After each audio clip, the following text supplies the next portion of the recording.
Don't sit down. Let's stand up. I'm going to our next speaker. Let's give it up. This guy, I love. He's from my hometown of Sacramento. He is a passionate chiropractor. He's been doing this over 3 decades. That's over 30 years. And 10 years in, people, 10 years into practice, him and his wife almost lost their life in a horrific helicopter accident. And let me tell you, you find out what you're made of in those moments. And he realized that, man, traumatic brain injuries aren't being talked about enough in chiropractic. And he went on a deep dive of everything he could in this area. He was already an excellent chiropractor. He was already working with pro athletes, trying to get chiropractors on NBA teams, NFL teams, and baseball teams. He was doing so many amazing things because he was an athlete. He was a high-performance skier in Lake Tahoe. He had all these incredible things already going for him, and then one setback. I don't want to tell you, think about a setback where you almost lose your wife. What are you going to step into? How do you really believe in chiropractic? And he went to do a deep dive on what is brain traumatic in my profession doing for our people. And I'm telling you, he's going to drop some bombs of wisdom. I want to give it up. Where is he? My man, Dr. Bob Gronkowski. Come on.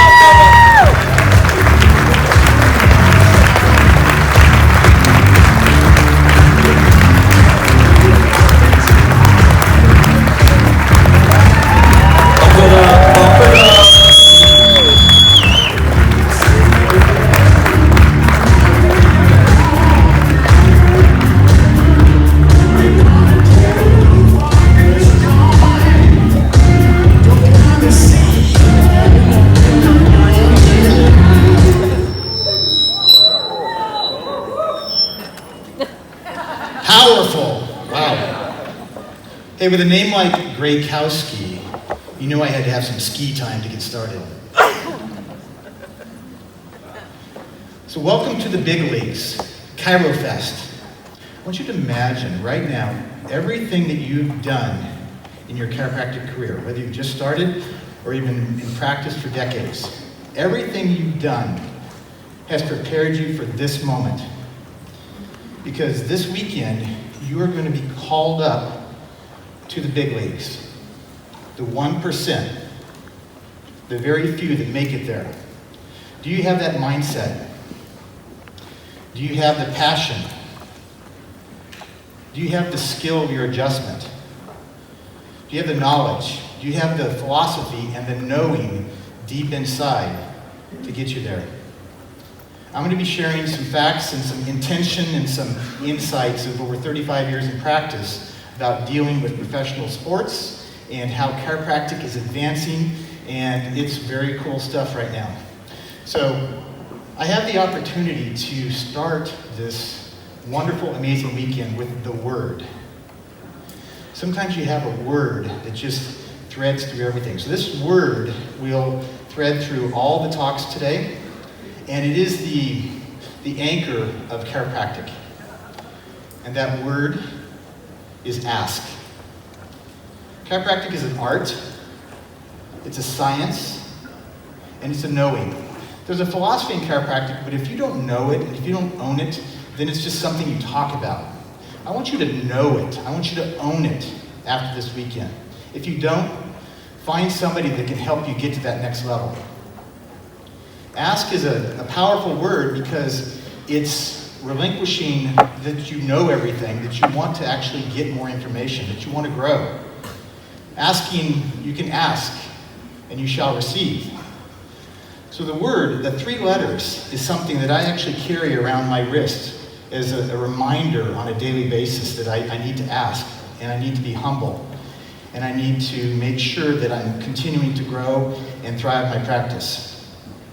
Ask is also our adjustment. It's our skill. If you're not improving your adjustment, and that doesn't mean just the chiropractors, it means the CAs, you are doing just as many adjustments on people's headspace than the chiropractor. You see them twice, coming in, coming out. So if your level of intention, as Christy said, is not right, if you come in with your own baggage, then you will actually lower the energy of your patients. You've got to have the skill. You've got to learn communication, and we have to have that knowledge. So in this pearl of wisdom, the focus this weekend is to honor the past and preserve the future. I see so many things happening in sports where I see athletic trainers and PTs and strength trainers adjusting. They don't call it an adjustment. They don't have the philosophy. They don't understand the inside-out philosophy. It's more of a manipulation. We have to hold true to our philosophy. That's why this is my favorite event to come to in chiropractic, because it's about Chirofest, celebrating the birthday of chiropractic, celebrating what we do to impact people's lives on a daily basis. So if we look at working with professional teams, we would have to work as a collaboration.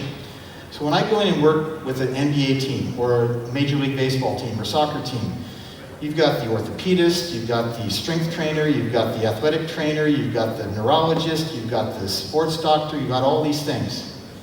They don't want us to come in and tape an ankle or do a stretch or do whatever. We have to be really good and really pure on the analysis of the adjustment, where you're going to adjust and why you're adjusting. And when you do that, and you do that over and over again, you have lots of opportunities come to you to be able to serve not only more patients, and it's magnetic. Chiropractic is an inside-out job. There's a lot of things you can do out there for your wellness of your patients, but if you don't get this, the ask, we don't get that, we won't have chiropractic in the future. And I love chiropractic so much, I don't want to go there. So if we look at the word, so what's the word today? Okay, so we need to get some energy going. There's still people up in the room. There's still people sitting out there. They should be in here. Their butts should be in the seats. So when I say kick some, you say ask. Okay, let's practice. When I say kick some, you say ask. When I say kick some, you say ask. When I say kick some, you say ask. All right, kick some. Ask. All right, we'll get started here. So in looking at the word ask and our philosophy, you can ask a question. So we have an M&M principle. We got to find a mentor, and we got to be part of a mastermind. So we call it the M&M principle. You guys want some M&Ms? Got to catch them. We'll have lots of these back there in the back.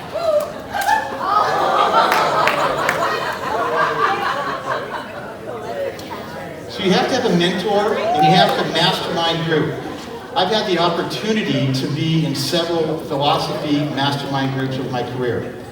I remember the first one. I was just literally out of school a short period of time, and Dr. Sigafus, some of you might not know who that is, Dr. Sigafus had his first gathering in Aspen.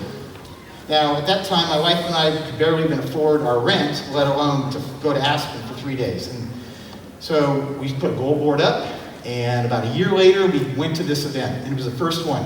So I get there, and I don't even know who these people are. Who's Reggie Gold? You know, I came from a physical therapy background. I worked in spinal cord trauma, so my philosophy was weak.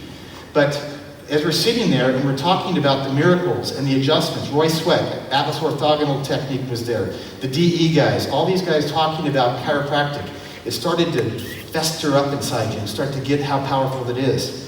And a few years later, we went with Dr. Charles Ward, and we went to the BJ Mansion, and we spent 3 days in a snowstorm in Davenport, Iowa, with just 30 of us, and Virgil String, who headed up the philosophy for Palmer Chiropractic College. And we talked about chiropractic. We adjusted each other on the horsehair adjusting table that BJ adjusted his patients. We opened up his library, touched the books that he wrote, looked at the books that he read. A few years later, we went to his house in Sarasota, and Sid Williams' house was right next door to it, so he could be close to the source. We're losing a lot of that. I'm so stoked that Paul's giving away the green books this weekend, because we need to get immersed in that. But it's not just reading it by yourselves. If we have a mastermind, our core Sacramento group has been together now for 10 years. We've had over 100 speakers come in, and we talk, and then we mastermind about chiropractic afterward. It's important to get a mentor, get a mastermind partner, become part of a mastermind group. So you're my mastermind group for the weekend, okay? Now give yourself a round of applause, okay? So this means you need to connect with each other. This is not like going from a herd of cattle. I want you to connect with another office. If you're sitting next to them, say hi to them. Introduce yourself. You're all brothers and sisters of chiropractic. We need to get more connected. We're a bunch of stallions running our own different ways, and we as chiropractors need to have that mastermind thought process in our daily life and have a mentor, because it does get pretty tough out there. Now, the questions that we ask. So if I say kick some, you say? Yes. If I say kick some? Yes. Good. So the quality of our questions determine the quality of our life. I had the amazing opportunity in the late 80s going to UPW weekend with Tony, and I was at this seminar, and he's talking about, he's very pro-chiropractic if you don't know that. And so I went up to Lauren Slocum, who was running the event, and says, who's adjusting Tony this weekend? She goes, oh, nobody, he has his own chiropractor. So 2 hours later, she comes up to me and goes, Tony's having a problem with his jaw, can you work on that? And I said, yeah, but was I a little bit nervous? Absolutely. So after the fire walk, we went up to his room at 2 o'clock in the morning, and I ended up adjusting him that weekend. Then he flew me to the Competitive Edge the next day in Vegas. And then for several years, I would adjust him at different UPW weekends. This was a picture. I keep journals every year for the last 40 years. This picture was taken 25 years ago today in Fiji. So he asked me to be his chiropractor for his first Date with Destiny that he did in Fiji. And so I had the opportunity to ask him questions. And he's a very profound guy. He gets the organizing principle thing. So I'd get him adjusted, we'd do this little hike up to the top of the mountain, look at the ocean, and he'd start his day. And I asked him, so what's the one question that you ask yourself that keeps driving you? And he says, without hesitation, what don't I know? He says, you have to stay hungry to find the answers. And that sticks in my brain because, it keeps you going. If you're burnt out, you're kind of stuck, what don't you know? And how can you actually keep improving the quality of your delivery, of your adjustment, your skill, your knowledge, and your knowing? This is a lifelong, I don't think there's enough years to live through all the things that we can learn and grow and thrive in chiropractic.